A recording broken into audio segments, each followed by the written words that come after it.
Hello. Ah, gala po. Gala po tayo, guys. Nandito po ako sa park. Papunta po kasi ako sa fish market. Doon po sa dito po sa Riyadh, Saudi Arabia po. Alam niyo, hindi talaga ako marunong mag voice over. Trinay ko lang kung paano gagawin talaga yung voice over na yan, tapos i-upload. So pasensya na talaga kayo, guys, ha. At tinatry ko lang po na mag voice over.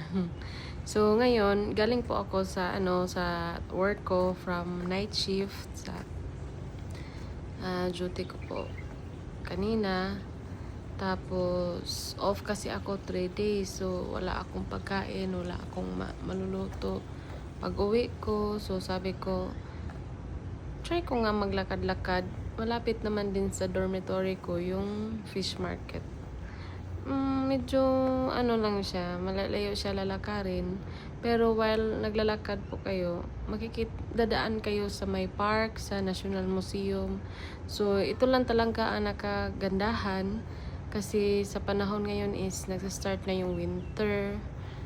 Kaya malamig talaga siya pag umaga. So ang oras pala niyan is nasa mga 10 to 20, 30 like that. So talaga siya, malamig talaga yung simoy ng hangin, sobrang lamig niya. Yan po, ang sarap talaga sa pakiramdam, lalo na pag galing ka sa duty na napaka-stressful ng duty mo, tapos naglalakad ka. Relaxing talaga po. Yes po.